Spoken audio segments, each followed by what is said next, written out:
Módulo 3, marzo 2025. Control estadístico del proceso. El día de hoy vamos a ver dos temas: introducción al control estadístico del proceso y la relación que existe entre la aleatoriedad y la distribución normal o la distribución natural. ¿Cuándo se debe usar el control estadístico del proceso? En cualquier operación de nuestro proceso de manufactura donde se deba medir alguna de las características que se especifique en el plan de control.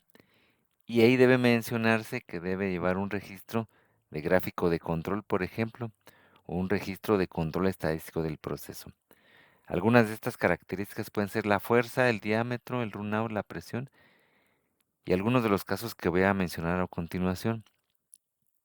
El manual del MSA nos dice que se debe de medir todo lo que se especifica en el plan de control y de ahí se debe de considerar todas las características relacionadas o especificadas en el diseño. También se debe llevar el control estadístico del proceso en la validación de una máquina nueva en planta de proveedor antes de traerla a nuestras instalaciones, validación de una máquina de transferencia en su ubicación inicial y en su ubicación final. Si compramos esa máquina y esa máquina se encuentra en otras instalaciones, debemos ir a hacer un estudio de control estadístico del proceso en esa instalación y otro estudio en nuestra planta. Ya en nuestra planta debemos hacer esa validación en nuestras instalaciones después de un mantenimiento mayor, es decir, que se cambió un eje, por ejemplo, en una máquina y puede alterar la alineación de los componentes de la máquina. Ahí debemos hacer una validación de un estudio estadístico para ver si la máquina tuvo más variación, se conserva con la variación e incluso pudiera hasta mejorar, pero debemos de tener ese estudio. La validación de una herramienta diferente que de otro proveedor. Si ya estamos usando una herramienta en nuestro proceso y queremos usar una nueva, debemos hacer este estudio para confirmar si se va a generar una variación significativa, una mejora o por lo menos que quede igual nuestro proceso con esa variación. El monitoreo diario en nuestro proceso de manufactura es necesario monitorearlo. Una máquina, un proceso se debe monitorear para saber en qué momento se puede originar una variación o no existe variación o incluso puede estar mejorando la variación. Por lo regular tiende a deteriorarse con el uso de las máquinas, esta variación a incrementarse y eso nos va a causar que las características que pide nuestro producto se salgan de especificación, un reclamo del cliente o scrap interno. También para saber si estamos produciendo piezas malas, piezas buenas, este estudio nos lo dice en las partes por millón, lo vamos a ver más adelante. Como requisito del PPAP también, las anteriores son algunas que nos pide el PPAP. Por ejemplo, cuando hacemos una parte nueva, debemos validar las máquinas desde que están en la planta del proveedor hasta que llegan a nuestra planta. Y de ahí hacerle un monitoreo en toda la vida de esa herramienta, de esa máquina. Pasos a realizar el control estadístico del proceso. Número 1, tener el instrumento de medición calibrado. El MSA converge aquí en el SPC. Tener el instrumento de uso de medición con su instrucción para saber cómo se va a realizar la medición. Tener su estudio MSA, que fue el módulo anterior, los capítulos anteriores que vimos. Debemos saber el error que tiene el sistema de medición porque este error nos lo vamos a traer al control estadístico del proceso. Tener las hojas de instrucción de operación de la máquina del proceso para seguir ese método. Seguridad de higiene, tener la aceptación de seguridad de higiene de la planta para saber que esa máquina no corre ningún riesgo. Es decir, que el operador no corre ningún riesgo al operar esa máquina. Tener cero riesgos. Un accidente pues puede ser fatal. En algunas plantas se corren las máquinas sin antes haber revisado la seguridad y esto es fundamental. Planear la corrida de la parte, fecha y hora con el equipo multidisciplinario para saber en qué horario vamos a entrar, quién va a participar y cómo le vamos a hacer. Tamaño, la frecuencia y la muestra. cuánto recurso tenemos para correr 300 piezas, un turno, etcétera. Esas piezas van a ser vendibles, no vendibles, están controladas, autorizadas por el cliente. Ya cuando tenemos todo esto, hacemos el setup de la máquina el día de la corrida, ponemos la puesta a punto, que todo esté dentro de lo que pide el proceso, presiones, temperaturas, concentraciones, programas, etcétera, todo. Y de ahí no movemos nada del setup, porque si movemos duplicamos la variación durante nuestro estudio, nuestra toma de muestras. El siguiente punto es la toma de muestras, numerarlas y medirlas. Es necesario numerarlas porque si se requiriera volver a medir una de estas piezas, por algún error de dedo o algo, no sabríamos qué número de pieza es. Las medimos, las numeramos y hacemos el cálculo en Minitab. Lo vamos a ver más adelante. Vamos a introducirnos al control estadístico del proceso. Esta herramienta tuvo mucho auge por ahí de los años 80, 90. Se creó desde antes, lo vamos a ver más adelante. Sin embargo, entre 80 y 90 tuvo mucho auge. Y se definieron estas 7 herramientas: histograma, diagrama de Pareto, diagrama causa-efecto, diagrama de concentración, diagrama de dispersión, hoja de verificación y una de las más poderosas, las cartas de control. Para datos continuos. También existen datos discretos. En este capítulo solo veremos datos continuos. Un ejemplo es el histograma. Se apilan las muestras.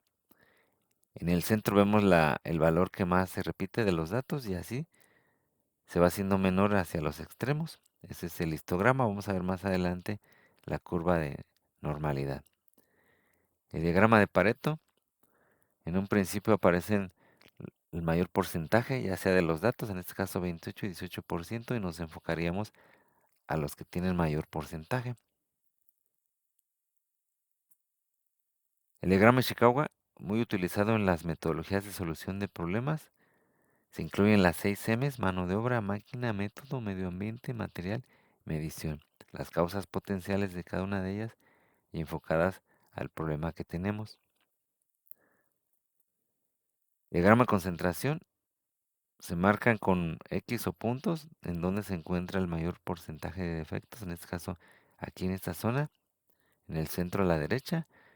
Diagrama de dispersión. Es una correlación entre X y Y en el diagrama cartesiano.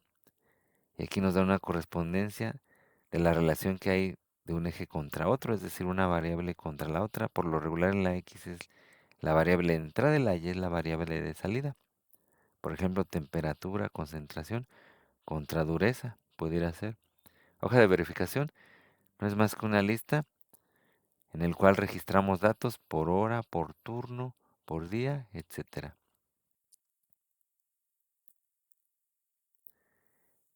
Respecto a la estadística, existe la descriptiva y la inferencial. Nosotros utilizaremos para este capítulo la descriptiva, que es una toma de muestra de datos. Nos arroja la media, la mediana, la moda, la desviación estándar, la varianza, etcétera. Y la inferencial es la que se utiliza como pruebas de hipótesis. A partir de ciertos datos se hacen estas conclusiones. El candidato A tiene una aceptación del 60% contra el candidato B, quien tiene una aceptación del 29%.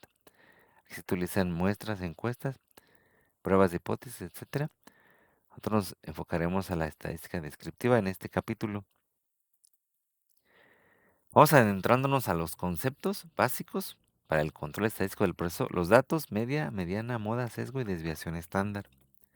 Los datos son la muestra que tomamos con nuestro equipo de medición calibrado y con su estudio MSA.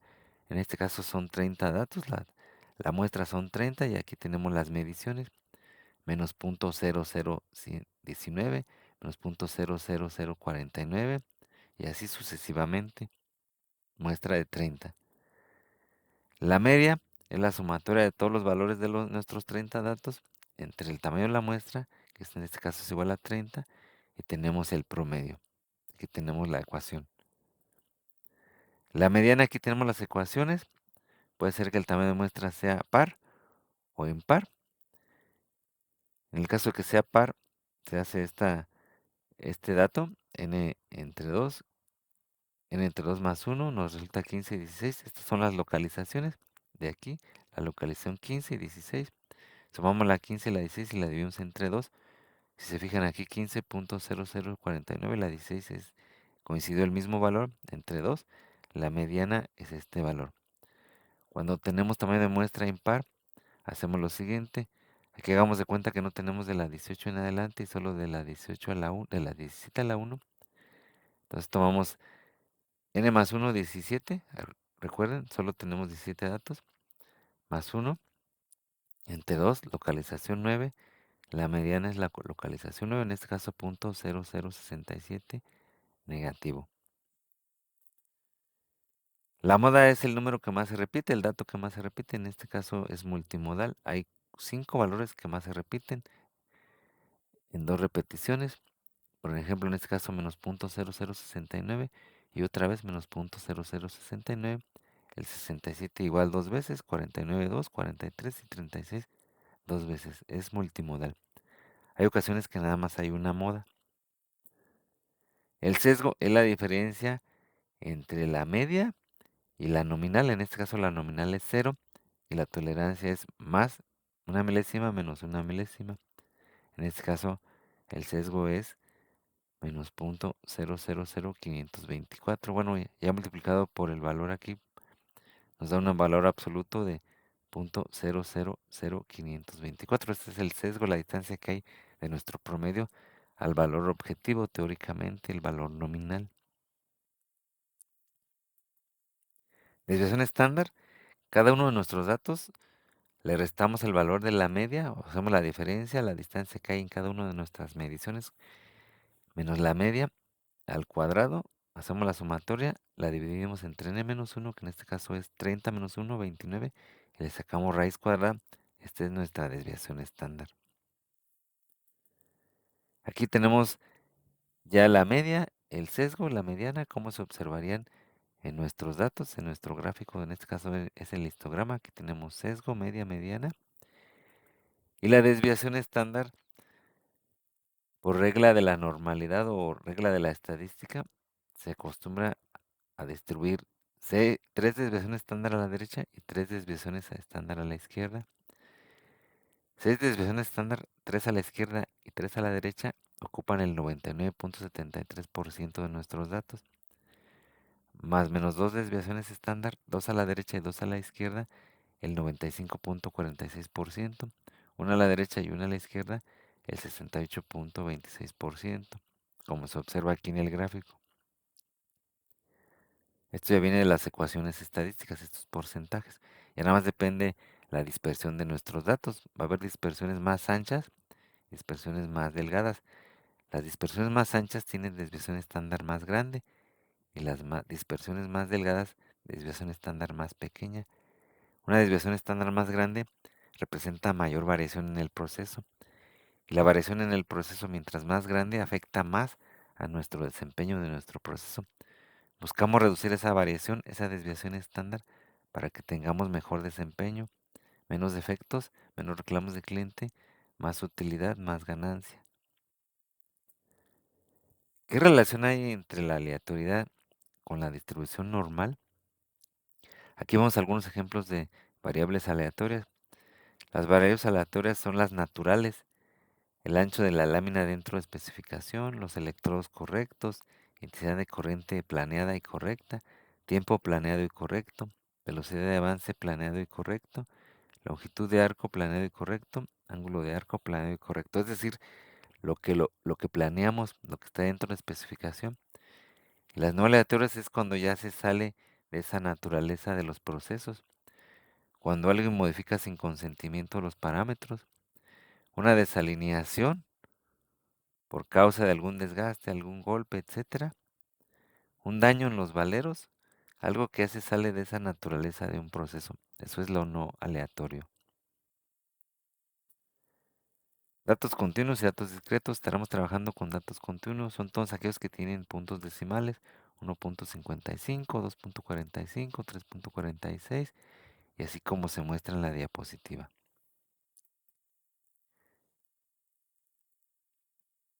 Aquí se muestra un ejemplo de cómo al utilizar la estadística tendremos decisiones acertadas. Si tenemos nuestros datos, y aquí tenemos una persona que hace un experimento, en este caso flujo magnético, y hacemos un análisis estadístico, la toma de decisiones con este análisis estadístico tendrá la probabilidad de ser más acertado. Si no hacemos análisis estadístico, las decisiones tendrán alta probabilidad de ser no acertadas. Estaremos cometiendo malas decisiones y nuestros resultados se verán impactados en nuestros defectos y en nuestro desempeño o reclamos de cliente. Es sumamente importante utilizar análisis estadístico. Un poquito la historia de la distribución normal. Un matemático francés, Dumois, y un matemático alemán, el gran físico Maxwell, durante sus experimentos observaron que en su toma de datos empezaron a apilar los datos, los valores que más se repiten. Por ejemplo, si sus datos fueran del 5 al 15, ahí veían que había un dato que se repetía más y empezaron a apilar. Y así sucesivamente. Por ejemplo, el 10, si se repetía 5 veces, lo apilaban aquí, 5 veces. El 9, 3 veces, lo apilaban aquí a la izquierda. El 8, 2 veces y lo apilaban aquí. El 11 también igual 3 veces. El 12, 2 veces. Y se formaba esta distribución o esta forma con el mayor dato que se repetía en el centro. Y así hacían otros experimentos y observaban que se repetía el mismo fenómeno, que se apilaban de esta manera. Después se le llamó la curva de la normalidad. Actualmente se le llama la gráfica de Gauss o la campana de Gauss. Desde entonces ellos ya observaron esa parte y ahí fue cuando los estadísticos y los matemáticos entraron para definir las ecuaciones que se rigen en los datos en esta distribución llamada normal, es decir, natural. Y ahí clasificaron 3 desviaciones estándar a la derecha, 3 desviaciones estándar a la izquierda y sacaron las ecuaciones. Ahora todas esas ecuaciones nos sirven para hacer nuestras estimaciones estadísticas. Esta curva se extiende desde menos infinito hasta más infinito. No se toca la línea horizontal. Por esta razón la probabilidad nunca llega a 1 y nunca llega a 0. Es decir, que todo es posible, solo que es muy probable o muy poco probable. Por ejemplo, z menos 3.99, su probabilidad es de 0.000033 y la de 0.999999, así como se observa aquí, es de 0.9999967. Es muy probable, sin embargo, algo puede pasar que no se cumpla. Son términos estadísticos. ¿Qué causa la distribución normal? La aleatoriedad. Por ejemplo, si lanzamos 2 dados y sacamos su promedio, es aleatorio. Y esto se forma una campana de Gauss, una curva normal. Procesos naturales como el peso derivado de frutos. Si cortamos 30 o 50 frutos de un mismo árbol ya maduros, los pesamos y apilamos los datos, se va a formar una distribución normal. Procesos no afectados, en este caso nuestras plantas, mientras no afectemos ahí o no hay alguna afectación en nuestra máquina, se va a formar una distribución normal. Sin embargo, si hay algo que ya se rompe esa naturaleza, ya no se forma distribución normal. Cuando interviene un solo dato aleatorio, la distribución es no normal. Cuando intervienen dos o más factores aleatorios, se vuelve normal. Cuando se combinan aleatorios y no aleatorios, ya es no normal. Aquí vemos el cálculo, cómo hacer la prueba de normalidad en el Minitab. Nos vamos a estadísticas ya con nuestros datos, estadísticas básicas, prueba de normalidad, normality test, le damos OK, seleccionamos nuestros datos, aquí doble clic a nuestra columna en la cual se encuentran nuestros datos. Y aquí nos da el valor P. Este debe ser igual a mayor a 0.05 para definir que se rige bajo la distribución normal. En este caso, apenas alcanzó 0.061, mayor o igual a 0.05. Para quienes preguntan dónde sale ese valor, aquí tenemos la ecuación, la media, la desviación estándar, el tamaño de la muestra 30, Anderson-Darling, el coeficiente y la fórmula, el p-valor, aquí es el resultado. Viene de estas ecuaciones y aquí tenemos punto 558, punto 558. Es la ecuación para el valor P. ¿Cómo hacer un gráfico o un histograma? Puede hacerse manual o aquí en Minitab también tenemos la opción. Estadísticas básicas, Graphical Summary. Tenemos acá la opción de histograma, pero aquí nos da también los valores. Le damos doble clic en la medición, damos OK. Y aquí nos genera el histograma. En este caso, aquí tenemos nuestros valores a la derecha. Media, mediana, desviación estándar. P-valor también, 0.706. Se rige bajo la distribución normal. Y aquí lo podemos observar, que se forma la famosa campana de Gauss. ¿Cómo hacer un Pareto? También, estadísticas, Quality Tools, gráfica de Pareto, seleccionamos, le damos OK, ya tenemos nuestros datos en esa columna y nos genera el Pareto. También se puede hacer en Excel, en otros programas.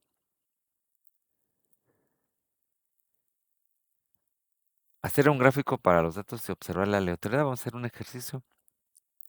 Podemos irnos a estadísticas, Control Charts. En este caso tenemos estas gráficas, lecturas individuales. Vamos a hacer más ejercicios en el módulo.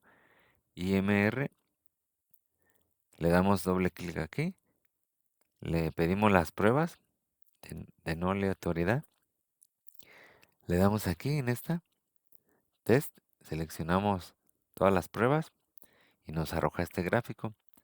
Estos puntos rojos significa que hay presencia de variables no aleatorias. Aquí de repente se rompe esa aleatoriedad, empieza arriba y aquí se rompe, después se empieza a corregir, después se vuelve a romper. Y aquí tenemos la descripción de lo que pasó en cada uno de esas pruebas que hicimos, ¿sí? Es muy importante corregir esta no aleatoriedad. Si ya verificamos que tenemos todas las variables naturales y aún siguen la no aleatoriedad, significa que ese proceso es no normal. Muchas veces cometemos la falla de que queremos eh, seguir adelante con nuestros estudios y no corregimos estas variaciones. Puede ser que alguien modificó los datos, puede ser que se dañó algún manómetro, se dañó alguna parte de nuestra máquina y no lo alcanzamos a observar. Es necesario ir a verificar nuestra máquina nuevamente. Y una vez corrigiendo, corremos el estudio nuevamente. Si aún corrigiendo ya verificamos que todo está bien, las 6 M's, método, mano de obra, material, medición y material, todas las 6 M's, medio ambiente, y todo está bien, significaría que es no normal, no normal. Sin embargo, si vemos que hay alguna anomalía, debemos corregir antes de seguir con nuestros estudios.